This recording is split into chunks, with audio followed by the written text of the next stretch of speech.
Tonight we're going to make meatballs with a dipping sauce. We're going to start with 2 pounds of beef. I like to use this Wagyu beef that we found at a local grocery store.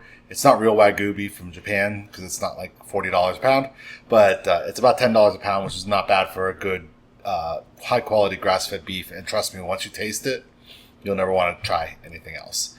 And so then I also put in pork rinds into the mix. I grind up pork rinds, use that as my binder instead of breadcrumbs or oatmeal. Some people use oatmeal, but I'm trying to keep low carb on my diet. Pork rinds are a great way to add a filler for the meatball in a binder and not have any carbs. We'll add an egg, and I use some seasonings. Really, you can use whatever seasonings you want. Sometimes we use Italian seasoning. Tonight I'm just going to use some garlic powder, some oregano, some parsley, and some salt. But again, you could put anything that you want into it to make it how you want it to taste. And then we're going to use a dipping sauce that's made from mayo, chipotle seasoning, chili powder, salt, lime and juice, and water. And I'll show you how to put all that together. If you can handle nightshades and they don't bother you, you can also use a tomato sauce, obviously, for dipping. We like the non-tomato based sauce with the mayonnaise and the chipotle seasoning. So I'll show you how to put it all together, how the meatballs cook, and we'll talk to you soon. Okay, so now we've got everything in the bowl. All our ingredients are there that we talked about. So I'm going to make sure that I have very nice clean hands, and I'm just going to go ahead and mix all of this together. Don't be afraid to get your hands in there. If you don't like this, you can use a spatula or something along those lines, but I just prefer to use my hands to get a nice even mixture. And mix those pork rinds in good. The mixture all mixed together, it should look something like this. It should be a little wet to the touch because that's going to allow us to take a part of it, and I'll show you how to do this. Take a part of this, roll it in between your hands like you used to with Play-Doh. Make a nice ball. Mine are about 2 inches across, maybe 1.5 inches across.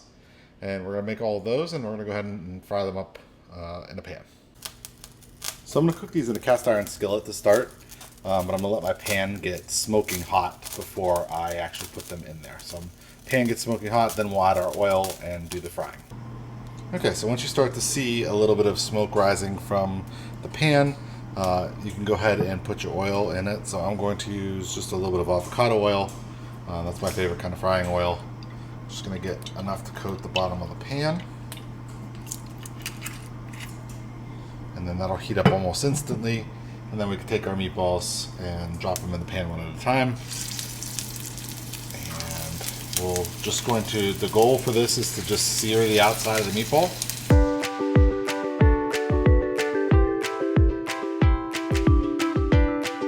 And the first time you turn them, you're going to want to be real careful because they will break pretty easily. So you want to give them time to cook on the bottom and make sure that they lift off the bottom of the pan.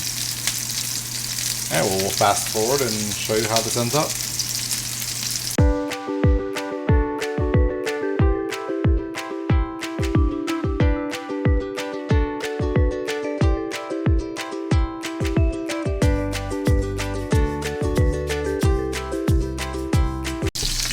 Okay, so as you can see, they're brown on top. Remember, you're not cooking the inside of the meat. You're literally just cooking the outside, searing all that juice and stuff in. So then we're going to transfer these now into a baking dish, finish frying up the rest, and we'll show you what they look like when they come out of the oven. While the meatballs are cooking, you're going to want to make your sauce. The sauce is simply the mayo, lime juice, water, and spices. You can see the recipe below. You're just going to take all the ingredients, you're going to mix them together and stir them up well. Be careful when you first start stirring as the liquid can slosh out of the bowl.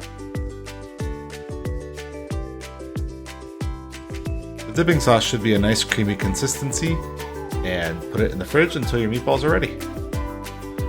Once the meatballs come out of the oven, they should look nice and brown like this and cooked all the way through. You can actually drain and strain the oil and use it as beef tallow. Make sure you refrigerate that when you're done. And here's the final product. We like to serve it with green beans and butter. This is a great meal for your low-carb days.